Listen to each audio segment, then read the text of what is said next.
Good day, and welcome to Common Sense with Tom Schmitz. On today's show, I'm speaking with Marion County Commissioner Michelle Stone.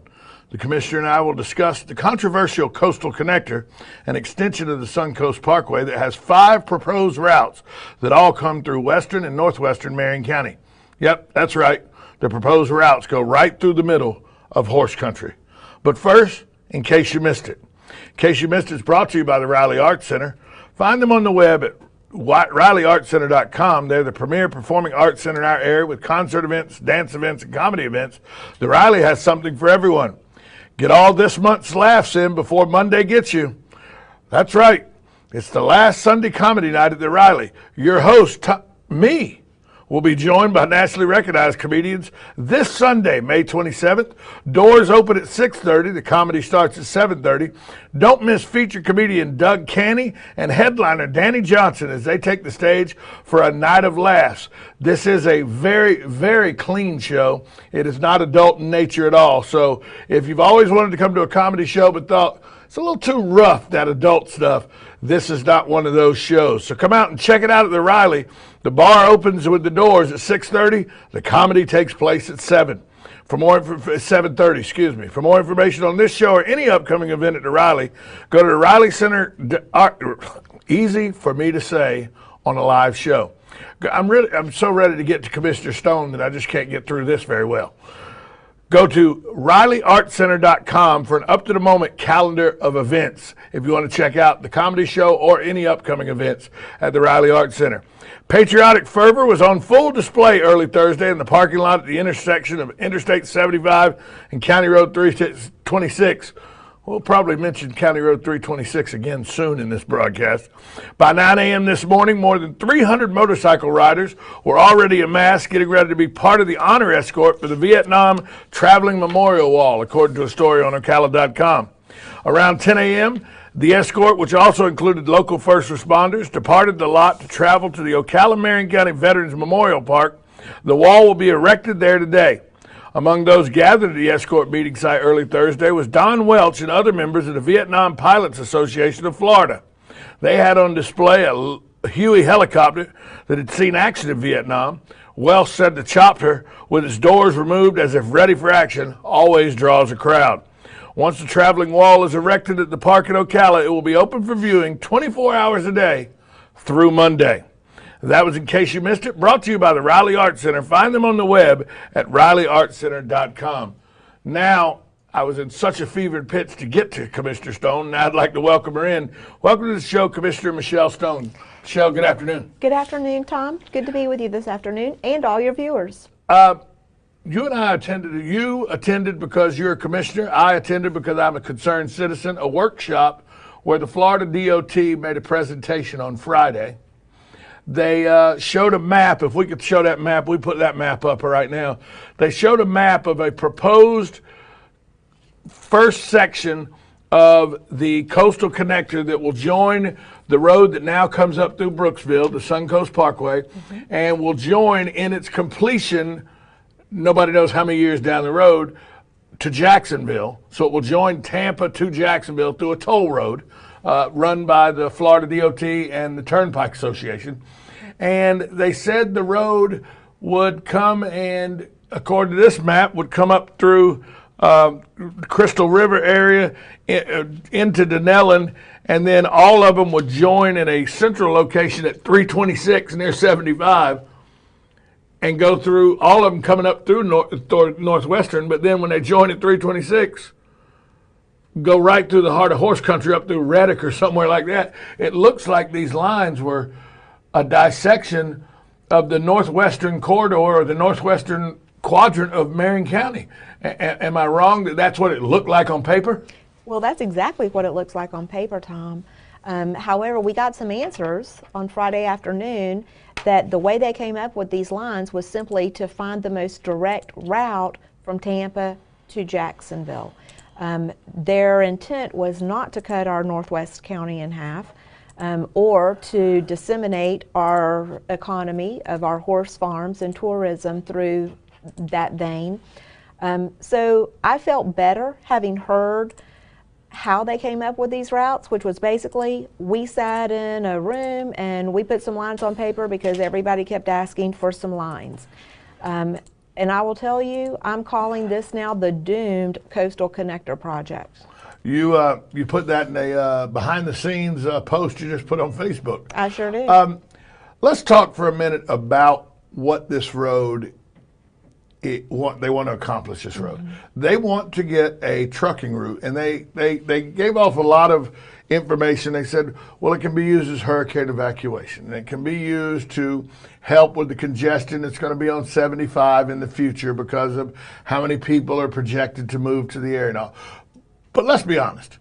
The young man who said, he said those are all things that will be helped by this road, but the design of the road is to connect Tampa's shipping with Jacksonville's shipping.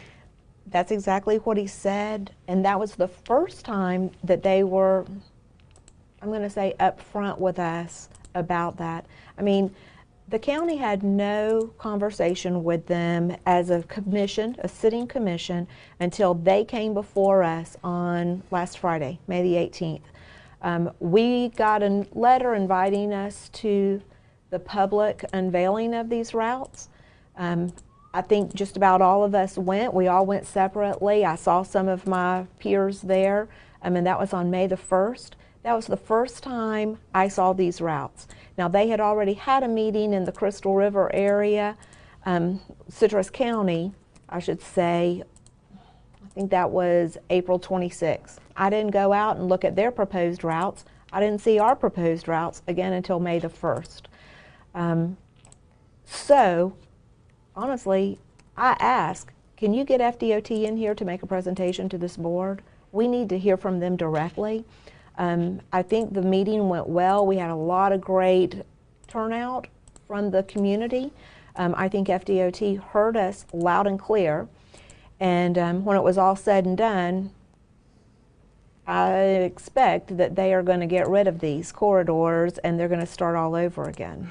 Well, the opposition was strong, large in number, and was vocal in the ways of two civic leaders, not only the county commission. By the way, the county commission, all five of you were like, what are y'all people doing? Why do you think we're going to say it's okay to come in and just take land and that is the makeup of what our county is, horse country. Right. You know, the world, you know, that's what Ocala is. That's correct. You know, and what are you thinking? All the county commissioners were united in that question. What in the world is going on? But then the mayor of Ocala stood up and said, I'm glad to see it's just in the study to see if it's even feasible stage, and let's stop it right there. Sure. And then the man who I'm calling the star of the show, the Denellen mayor, is it Mr. Green? Yes. He stood up. Walter Green. And he voiced exactly what everybody in that room was feeling. And he did it in a way that was not mean-spirited. It showed some laughter with what he said, but he was dead serious when he was saying that. And it just drew me because the first thing I drew was when they said it could be a hurricane evacuation route. And I'm from Jacksonville, grew up in Jacksonville. I've lived in Tampa for a long time. I've lived in Tampa in the Oldsmar area for 2 years. I lived in Fort Myers for a year and a half. So I've lived on the West Coast for almost 4 years. And when the young man from Jacksonville, the consulting firm from Jacksonville said, one of the uses is a hurricane evacuation route, I go, well, who in the hell wants to go from the West Coast to East Coast? In a hurricane, you want to go north. You want to get as far away from the coastline as you can get. I remember Charlie came through Punta Gorda, up through Orlando and out through Daytona. Right. And so the one thing that caught me was a hurricane evacuation route. You don't go west to east or east to west in a hurricane evacuation route. Right. You go north. Right. And the Denellen mayor, in his own unique style, made that point plainly clear to the DOT. Well, one thing I have learned based on some of the conversation, since we now have these lines on paper, is they have not even looked at I-10 to be connecting to I-10, which I-10 would be a great connector. It's already running east and west. Give us a north and south, and it truly can accomplish what they intend for it to do. I will give them credit though. We had a transportation and planning meeting this past week on Tuesday night. The same people came back to hear from the public again, to sit through the presentation, to hear us all say we don't want this in our community. So again, I think they truly are listening, and I expect that at some point in time we're going to see these proposed routes out of consideration entirely. Well, let's talk about the proposed routes, because put that map back up again, if you will, Joe. Because when you look at those maps, we get that picture back up. When you look at those maps, one of them goes, two of them come the yellow and the blue line. That's one, and I believe that's. It's hard for me to see. That's coming. That's coming right up through Denellen, 41. right? 41 taking Denellen, and then it comes north. But then it takes a hard left turn. I mean, right turn into the northwest section to the far west. The one common denominator, though, all of these lines, no matter whether they come south of Denellen and come north of Denellen and west of Denellen, east of Denellen, through Denellen. The one thing they all have in common is they all join at 326, just off of 75. I've been out there. I lived out there. I lived out off 80th, which is 225, that area out there. There is nothing but gorgeous, gorgeous horse farms out there. I've got a better map that Mr. John Rudiani was kind enough to give to me that helped identify these large landowners as well. Right. I don't think we can get that for your viewers to see, but I mean, this really does put it into perspective again, just how many farms that are going to be impacted. And let's not even say just the farms. We're talking about businesses, all kinds of things over in that area. Small residential communities, small farms such as the one I have, 10 acres. Right. I mean, we're looking at... And there's a lot of people with what they call mini farms that are 5 to 10 acre farms out there that will all be affected. Right in here, absolutely. Right in that area. They're rightly upset until we get this in writing. I'm looking at one farm though, because I know this this farm right here says Roberts. Says Roberts. Now, Larry and Mary Roberts, they own Golden Ocala Golf and Equestrian Club. Right. They're building the World Equestrian Center.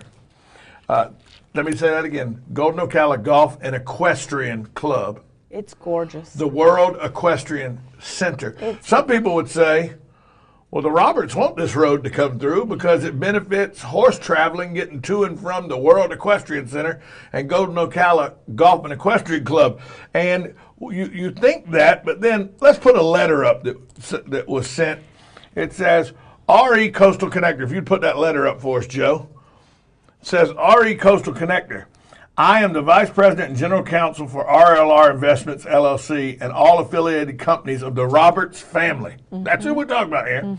It goes, we are not in favor of any of the proposed locations for the Coastal Connector.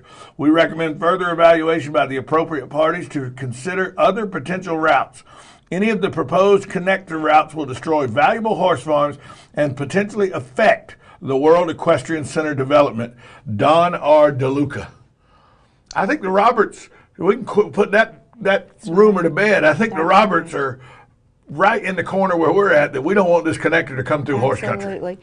Well, and there was a newspaper article just this past week as well that really put some strong names to this, and that was Charlotte Weber and her family, Chester Weber, right. The Weber family, which own Live Oak, that have a huge international driving event every single year. Miss Charlotte's one of the nicest people you ever meet, too. Absolutely. Been in business 50 years there, starting with 1,000 acres, now way over. She used to come to my trivia all the time I did 6,000 acres. Yeah, she used to come to my trivia all the time at Golden Hills. Yes. So I love Miss Charlotte. There's some heavy hitters that don't want this road to come through, is what you're saying. Oh, Bridlewood Farm up on the north end. The Roberts as well. So we've got 3 very big names that have come in. George Isaac, who Takes Care of Bridlewood has come out against this as well, on top of FTBOA, the Florida Thoroughbred Breeders Association. Lonnie Powell and Brent Furnunk, who represent the Thoroughbred Breeders Association and all the farms associated. I saw Bonnie Heath at the workshop. I said, Bonnie Bonnie, how do you feel about it? He says, this ain't happening. He's right. This is not going to happen. This is not going to happen on this commission's watch. And I truly believe that it is a doomed project. Now let's talk for a minute to clear up some misnomers about this project. They're in the investigative stage right now. Right. These lines are no way set in cement, concrete, whatever, built in stone, steel, whatever. That's not what it is. They were very open with us at the workshop Friday that these are just lines on a map to get, I believe the exact verbiage was to get the conversation started. They had no idea what kind of conversation they were about to unleash, though. But I don't think they truly did. That is correct. At the end, I walked over to David Cook, who is with the FDOT as well as the Turnpike Authority, shook his hand and said, why don't you come back and let me take you around and give you a tour of just what we're talking about? And he looked me in the eye and he said, Ms. Stone, I don't have any corridors for you to take me and look at. And I said, that's exactly what I want to hear. Now put it in writing. But they hadn't done that yet. Not yet. They have not. Their hopes are that we will allow them to continue talking to staff and see if there is some way around it. Of course there is. I got the Denellen mayor, once again, Mr. Green, I go back to him, Mayor Green. He had the exact answer. Take it on to the west, 19. run it on. That's What'd right. he say? What'd he say? How many of you have traveled from Denellen to Chiefland? What do you see? 6 or 7 cars going in either direction? Right. And I got to thinking about it. I take 19 when I go to Panacea or I go to St. George Island. By the way, St. George Island is a horrible, nasty, ugly place. You never want to go there. It's terrible. Gotta keep it a secret, Michelle.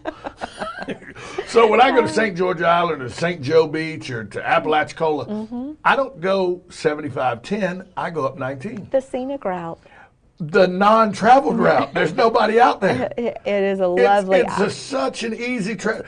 Charlie, when you accompany Charlie when he goes to the Capitol to do his work at the Capitol, how do y'all go? That's exactly the way we go. We do not take 75. And it's just as long taking the country roads as it is I-75 door to door. Calm down, Michelle. Now you got to go through all these little towns and everything. Hey, but you breeze right on through there. It literally, if you don't believe it, I challenge you, if you got any business going to the west, the Panhandle, right.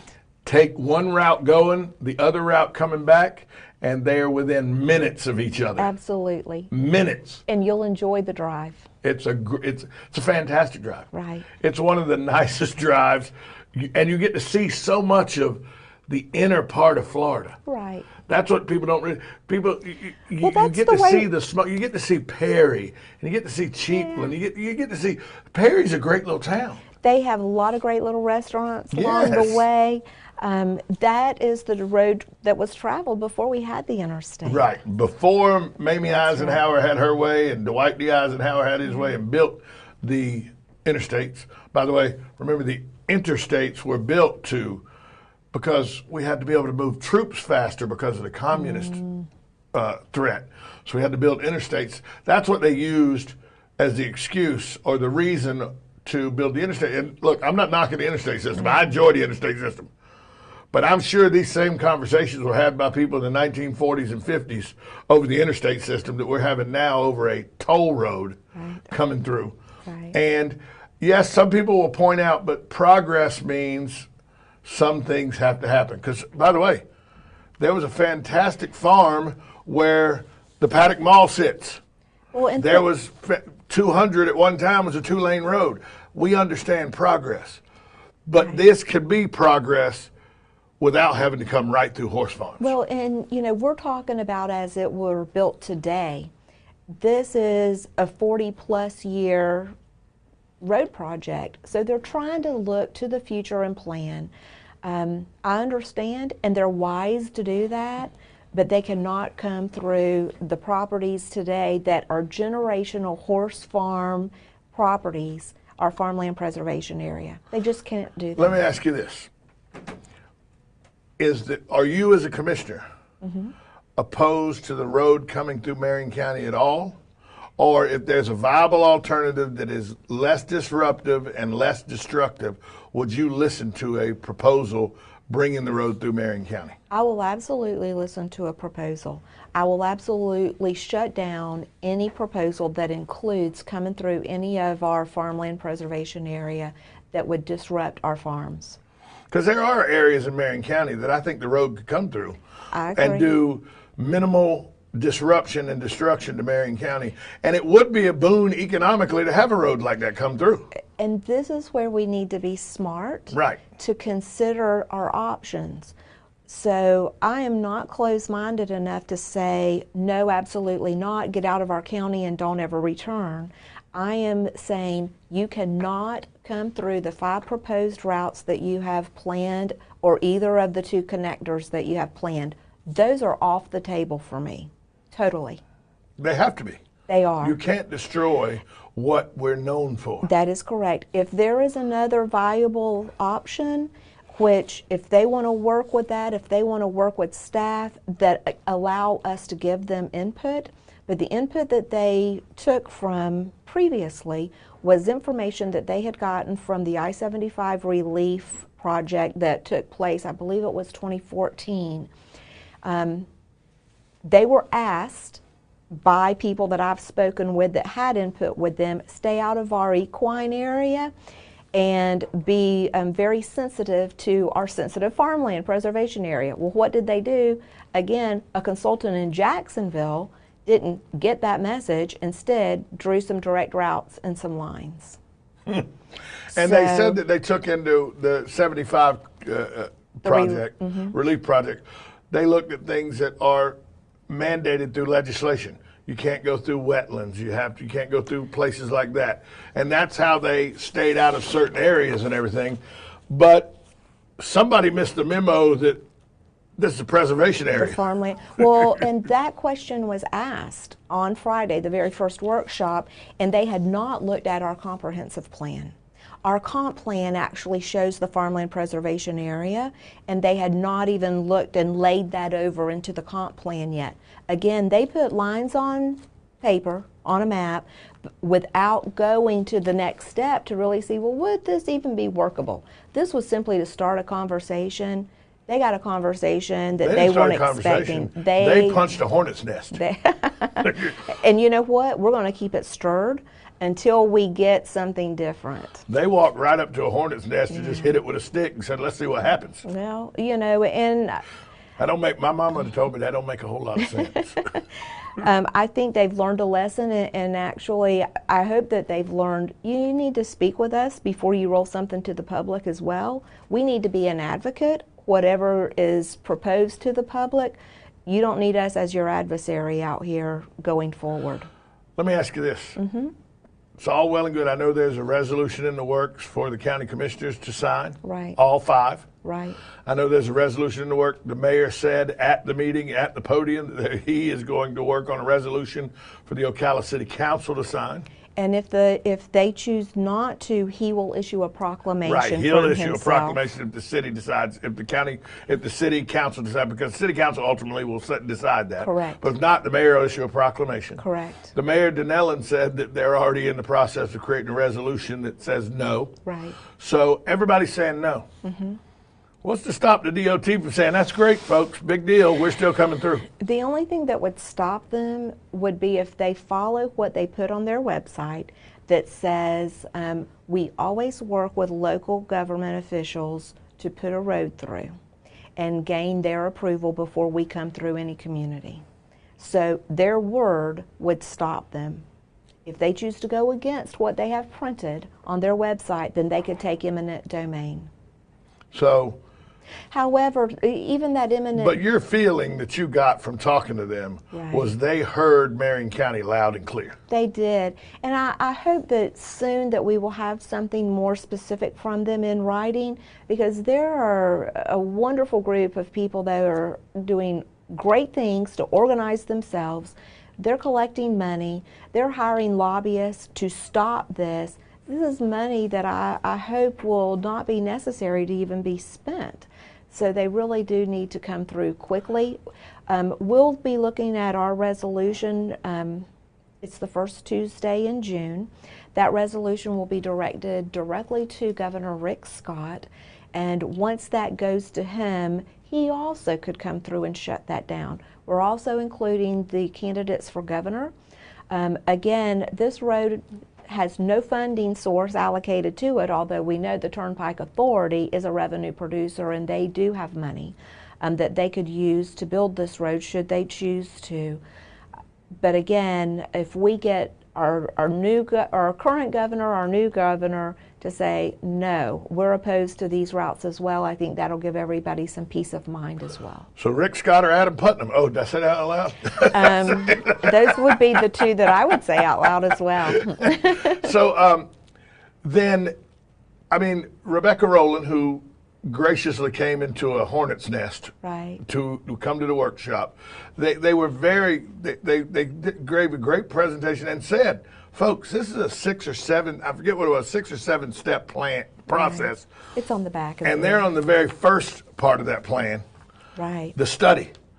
They're not, this thing could get to where it goes to in front of somebody. They said, nope, no build.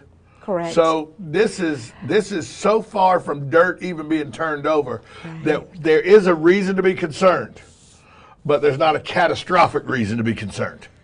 Well, let's just say, Tom, it's catastrophic if this is your family property that for generations, this is your home that you've decided to retire in. So I do understand why people are so upset, and I don't want to minimize that. What I do want to do is get to a resolution sooner rather than later to put the unrest down quickly. There are people who are planning to build multi-million-dollar homes, invest in property that are already on a stall until we determine what this outcome is going to be. I think the mayor said it right when he said, we're in the very first stage of this, so let's stop it right now. That's what Kent Gwynn, the mayor of Ocala, his exact words were, the very first stage, so let's just stop it right now. Unfortunately, we have to stop it right now because the show's come to an end, and you have to go do some more commissioner work. Bring me back. I'd love to come. I will. Michelle, thanks for stopping by. Thank you so much, Tom. And now to this day in history. This day in history is brought to you by the Ocala Golf Club. Call them for a tee time today, 352-401-6917. They're located at 3130 East Silver Springs Boulevard. Jason Linhart and his staff do a wonderful job at Ocala Golf Club. If you would like to experience country club style golf at municipal prices, the Ocala Golf Club is the place for you. On this day in history, May 24th, 1844, a very, very significant day in the communication of our world, Samuel Morse taps out "What hath God wrought" in the world's first ever telegraph message. That happened May 24th, 1844. Samuel Morse taps out "What hath God wrought" in the world's first telegraph message. I'd like to thank County Commissioner for Marion County, Michelle Stone, for stopping by, and for Joe Rothenberger behind the scenes making me look and sound a whole lot better than I ever deserved. I'm Tom Schmitz. Have a great afternoon, everyone.